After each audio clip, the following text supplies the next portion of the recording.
everyone, today we are going to discuss about chapter number 15 our environment। बहुत easy और interesting chapter है ये। इस chapter में जितने भी topics आज हम cover करने वाले हैं उसके बारे में आपको already सब कुछ मालूम है।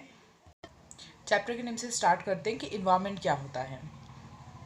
Everything that surround us, जो भी हो वो living components हो चाहे वो non living components हो, जितने भी हमारी चारों तरफ जो भी प्रेजेंट है तो उसको हम क्या बोलते हैं, इन्वायरमेंट बोलते हैं। ठीक है, तो अब जितनी भी चीज़ें फॉर एग्जांपल जैसे क्लासरूम के अंदर बोर्ड होता है, ठीक है, टेबल चेयर्स होते हैं, एयर है, रूम का टेम्परेचर है, तो इसको हम साथ में क्या बोलेंगे, इन्वायरमेंट। तो अब जब लिविंग और नॉन लिविंग जब आपस में इंटरेक्ट करते हैं किसी पर्टिकुलर एरिया में तो उसको हम बोलते हैं इकोसिस्टम। इकोसिस्टम का मतलब होता है it consist of a community of organisms together with their physical environment. अब इकोसिस्टम भी ना डिफरेंट होता है, जैसे फॉरेस्ट का इकोसिस्टम अलग होता है, पॉन्ड्स का इकोसिस्टम अलग होता है। मीन्स किसी एक एरिया में जब लिविंग और नॉन लिविंग आपस में इंटरेक्ट करते हैं तो एक इकोसिस्टम फॉर्म कर लेते हैं। जैसे कि आपने पढ़ा होगा कि एक्वाटिक इकोसिस्टम होता है, टेरेस्ट्रियल इकोसिस्टम होता है, तो इस तरीके से ये कैटेगराइज्ड होते हैं। पर सबसे पहले हम ये बात करेंगे कि कितने टाइप्स के होते हैं इकोसिस्टम। तो इकोसिस्टम जो होता है वो टू टाइप्स का होता है, एक आपका होता है नेचुरल और एक होता है आपका आर्टिफिशियल। नेचुरल मीन्स जो ऑलरेडी नेचर में प्रेजेंट है, वो उसको हमें बनाने की ज़रूरत नहीं है, वो ऑलरेडी नेचर में एग्जिस्ट करता है। जैसे मैंने भी आपको बताया कि फॉरेस्ट इकोसिस्टम हो गया आपका, पॉन्ड इकोसिस्टम हो गया आपका। तो ये जो जितने भी इकोसिस्टम है ये नेचर में एग्जिस्ट करते हैं, इसलिए इसको क्या बोलते हैं, नेचुरल इकोसिस्टम। अब अगर हम आर्टिफिशियल इकोसिस्टम के बारे में बात करें, दैट मीन्स मेन मेड के द्वारा जो तैयार किया गया है, मतलब इसको किसने बनाया है, ह्यूमन ने बनाया है। अब जैसे इसका एग्जांपल है कि हम घर में एक्वेरियम लेके आते हैं, ठीक है, तो एक उसके अंदर हम फिश वगैरह को रखते हैं, तो ठीक है, वो एक छोटा सा एग्जांपल है आर्टिफिशियल इकोसिस्टम का। घर के बाहर जो हमारा गार्डन होता है वो भी एक आर्टिफिशियल इकोसिस्टम में आता है। ठीक है, तो बेसिकली जो इकोसिस्टम है वो टू टाइप्स के होते हैं, नेचुरल और आर्टिफिशियल। नेचुरल वो जो एग्जिस्ट करता है नेचर में खुद से, और आर्टिफिशियल जो जो हमारे द्वारा तैयार करा गया है, ह्यूमंस ने जो बनाया है। नेक्स्ट हम बात करते हैं कि इकोसिस्टम के कंपोनेंट्स कौन कौन से होते हैं। तो कंपोनेंट्स भी टू टाइप्स के होते हैं, एबायोटिक एंड बायोटिक। क्योंकि हम नॉन लिविंग और लिविंग के रिस्पेक्ट में बात कर रहे हैं तो हम इसी से समझते हैं कि जो लिविंग होता है वो बायोटिक होता है और जो नॉन लिविंग होता है वो एबायोटिक होता है। हमको सबको पता है कि जो बायो का जो लिविंग मतलब होता है वो क्या होता है, लिविंग होता है। ठीक है, इसका मतलब क्या होता है, लिविंग। आप लाइफ वर्ड भी यूज़ कर सकते हो, वो भी करेक्ट है, गलत नहीं है। तो इससे आप याद रख सकते हो कि जो बायोटिक होंगे उसके अंदर हमारे क्या होंगे, सारे के सारे लिविंग कंपोनेंट्स होंगे या लिविंग ऑर्गेनिजम्स होंगे सारे। और जितने भी नॉन लिविंग कंपोनेंट्स होंगे जैसे कि लाइट हो गया, वाटर हो गया, टेम्परेचर हो गया, तो किसके अंदर आएगा, आपका एबायोटिक के अंदर आएगा।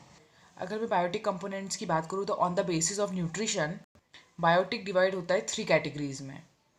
देखो ये आपकी 3 कैटेगरीज है बायोटिक कंपोनेंट्स की, प्रोड्यूसर्स, कंज्यूमर्स एंड डिकम्पोजर्स। अब अगर हम प्रोड्यूसर की बात करें तो प्रोड्यूसर का मतलब समझ में आता है कि जो खुद से प्रोड्यूस करे। जैसे मतलब आपका जो चैप्टर नंबर फर्स्ट है 10th क्लास में, उसमें हमने ऑटोट्रॉप्स और हेटरोट्रॉप्स के बारे में पढ़ा था। तो उसमें हमने पढ़ा था ना कि प्रोड्यूसर्स कौन होते हैं। तो प्रोड्यूसर्स होते हैं आपके ग्रीन प्लांट्स और ब्लू ग्रीन एल्गी। ये क्या करते हैं, they make their own food, understand. तो वो आते हैं किस में, आपके प्रोड्यूसर में। नेक्स्ट है आपका consumer. It includes all the living organisms which depend for their food directly और इनडायरेक्टली ऑन प्रोड्यूसर्स।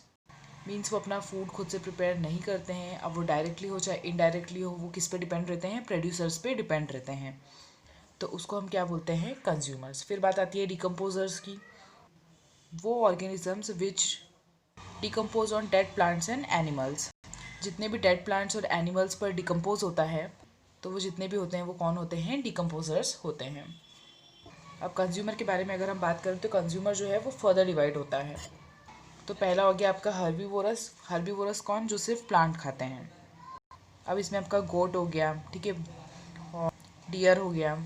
तो ये क्या करते हैं, सिर्फ ये प्लांट्स खाते थे। कौन सी कैटेगरी में आ गए, ये हर्बीवोरस की कैटेगरी में आ गए। एक और कैटेगरी है इसके अंदर जिसको हम बोलते हैं कार्निवोरस। अब आप इजी वे में समझ लो कि हर्बीवोरस जो होते हैं वो वेजिटेरियन होते हैं और कार्निवोरस जो होते हैं वो नॉन वेजिटेरियन होते हैं।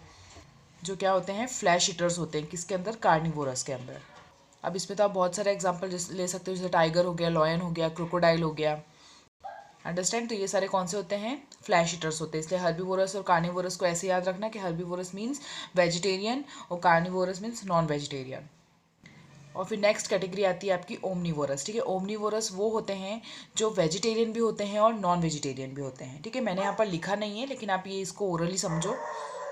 तो ओमनीवोरस जो रहते हैं ना, वो कार्निवोरस की कैटेगरी में भी आएंगे और वो हर्बीवोरस की कैटेगरी में भी आएंगे। तो इसका बेस्ट एग्जाम्पल है आपके पास में ओमनीवोरस का ह्यूमंस। फिर नेक्स्ट कैटेगरी आती है आपकी पैरासाइट्स। ये वो होते हैं जो दूसरों की बॉडी के ऊपर लाइफ करते हैं, जीते हैं और उनकी बॉडी पर रह के उनसे अपना खाना लेते हैं। इसका एग्जाम्पल है लाइस और कस्केटा, ठीक है। तो हमने अभी क्या क्या पढ़ा है, हमने पढ़ा है हर्बीवोरस के बारे में, कार्निवोरस के बारे में, ओमनीवोरस के बारे में और पैरासाइट्स के बारे में। और ये किसके टाइप से, ये कंज्यूमर के अंदर आते हैं, ठीक है। प्रोड्यूसर में आपका कौन आता है, सारे ग्रीन प्लांट्स और blue green alga, blue green alga. और जो प्रोड्यूसर्स पे डिपेंड होते हैं अपने फूड के लिए, वो कौन होते हैं, वो कंज्यूमर्स होते हैं, ठीक है। तो यहाँ ये था आपका कंपोनेंट्स ऑफ इकोसिस्टम। अब देखो मैं आपको इसी में बता दूँ फूड चेन क्या होती है, प्रोड्यूसर, कंज्यूमर, डिकम्पोजर में, ठीक है। जैसे प्रोड्यूसर में हमने बात की थी कि उसमें क्या आते हैं, हमारे ग्रीन प्लांट्स आते हैं, ठीक है। तो अब ये जो ग्रीन प्लांट्स हैं इनको कौन खाएगा, ठीक है। ये यहाँ पर गोट ने खाया, ठीक है। देन अब यहाँ पर कौन हो गए, फ्लैश ईटर्स आ गए, ठीक है। तो अब ये इसको खाएंगे, ठीक है। देन उसके बाद में ये नेक्स्ट चेन चल रहा है यहाँ पर। तो ये जो इस तरीके से चेन चलती है इसको हम बोलते हैं फूड चेन, ठीक है। तो वो कैसे होता है, प्रोड्यूसर्स पे कौन डिपेंड है, कंज्यूमर्स डिपेंड है, ठीक है। और फिर वो कंज्यूमर्स को भी खाने वाला कौन है, डिकम्पोजर्स हैं। तो इस तरीके से जो चेन चलती है उसको हम क्या बोलते हैं, फूड चेन। अब इसी तरीके से फॉरेस्ट इकोसिस्टम होता है, एक एनिमल दूसरे को खाता है, फिर दूसरा उसको खाता है, ठीक है। तो अलग अलग, जैसे ये चेन क्या है, कंटिन्यूस चेन है, ये चलती जाती है, ये स्टॉप नहीं होती है। तो जब वो खाएगा तो जो पहले वाले एनिमल में जो एनर्जी होगी वो भी ट्रांसफ़र हो रही होगी, किसमें, दूसरा ऑर्गेनिज्म के अंदर। मीन्स कि अगर ग्रीन प्लांट में कोई एनर्जी है तो वो जो भी प्राइमरी कंज्यूमर उसको इनटेक करेगा, तो ग्रीन प्लांट्स में जो एनर्जी होगी वो प्राइमरी कंज्यूमर के अंदर चली जाएगी। तो इस तरीके से जो चेन के अंदर ट्रांसफ़र ऑफ एनर्जी होता है ना, तो उसको हम बोलते हैं ट्रॉपिक लेवल, अंडरस्टैंड। उसको हम क्या बोलते हैं, ट्रॉपिक लेवल। ये बहुत सिंपल सा डायग्राम है, इससे आपको पता चल जाएगा कि ट्रॉपिक लेवल किस तरीके से होता है। सबसे पहला हुआ आपका प्रोड्यूसर, जो कि क्या है, आपके ग्रीन प्लांट्स है, ठीक है। फिर नेक्स्ट हमने बात की थी प्राइमरी कंज्यूमर्स की, जिसको हमने क्या लिया, हर्बीवोरस। उसके बाद नेक्स्ट लेवल कौन सा है, कार्निवोरस, और देन टॉप कार्निवोरस। अब ये होता है आपका ट्रॉपिक लेवल, ठीक है। एक लेवल हो गया आपका ये, फिर सेकंड आपका ये हो गया, फिर ये, देन ये। दैट मीन्स ये वाला जो है ये, that is first trophic level, second trophic level, third trophic level and fourth trophic level. तो इस तरीके से जो ट्रॉपिक लेवल है वो बढ़ते हैं, और जो आपका टॉप लेवल होगा, ठीक है, उसमें जो एनर्जी होगी ना वो सबसे कम होगी। ऐसा क्यों हुआ, क्योंकि देखो प्रोड्यूसर्स तो बहुत सारे हैं, ठीक है, उनको खाने वाले कम हैं, फिर उनको भी खाने वाले कम हैं, देन उसके बाद उनसे भी कम है, ठीक है। तो उस जहाँ पर कमी आएगी तो वहाँ पर वैसे भी एनर्जी क्या होगा, लॉस हो जाएगा, उनके पास एनर्जी की कमी होगी। तो इस तरीके से ट्रॉपिक लेवल के अंदर एक लेवल से दूसरे लेवल पर एनर्जी ट्रांसफ़र होती जाती है। अब क्योंकि हम बात कर रहे हैं एनर्जी के बारे में, तो देखो यहाँ से सबसे पहले यहाँ ट्रांसफ़र हुई, देन यहाँ से यहाँ, फिर यहाँ पर टॉप कार्निवोरस के अंदर, ठीक है। अब क्या एनर्जी क्या एक जैसी रहती है, 100% होती है, 50% होती है, 20% होती है, कितनी होती है। हम सबको ही पता है कि जो ग्रीन प्लांट्स होते हैं वो अपना खाना कैसे बनाते हैं, अपना फूड कैसे प्रिपेयर करते हैं, फोटोसिंथेसिस के थ्रू करते हैं। तो जो प्रोड्यूसर्स होते हैं वो 1% एनर्जी लेते हैं, किससे, सनलाइट से। अभी अपन भूल जाते हैं, अपन मानते हैं कि इसके पास में कितनी एनर्जी है, 100% एनर्जी है। तो अब जब प्रोड्यूसर से जब नेक्स्ट लेवल आएगा तो ये क्या करेगा, अपने 100% में से 10% एनर्जी ट्रांसफ़र करेगा, तो इसके पास कितना रह गया, 90% रह गया। और बाकी की जो 90% जो बची है वो ये लाइफ प्रोसेस में यूज़ करेगा, जैसे ग्रोथ हो गई, डाइजेशन हो गया, ठीक है। तो इस तरीके से वो अपने अदर लाइफ प्रोसेस के अंदर उस एनर्जी को यूज़ करेगा। अब इसके बाद में जब वो नेक्स्ट टॉपिक लेवल पे जाएगा तो वो इसका भी 10% ट्रांसफ़र करेगा नेक्स्ट टॉपिक लेवल को, और बाकी का जो 90% होगा वो ये इसकी ग्रोथ में, रिप्रोडक्शन में, डाइजेशन में यूज़ करेगा। तो सेम कंडीशन यहाँ पे भी होती है कि यहाँ पर जो 10% है उसका भी 10% ये इसको देगा, ठीक है, और बाकी का 90% यूज़ करेगा काय में, अपने रिप्रोडक्शन में, ठीक है, ग्रोथ में और डाइजेशन में या दूसरी अदर एक्टिविटीज़ जो भी इनकी होती है उनके अंदर। ठीक है, तो ये जो इस तरीके से जो एनर्जी ट्रांसफ़र होती है इसको हम बोलते हैं 10% लॉ।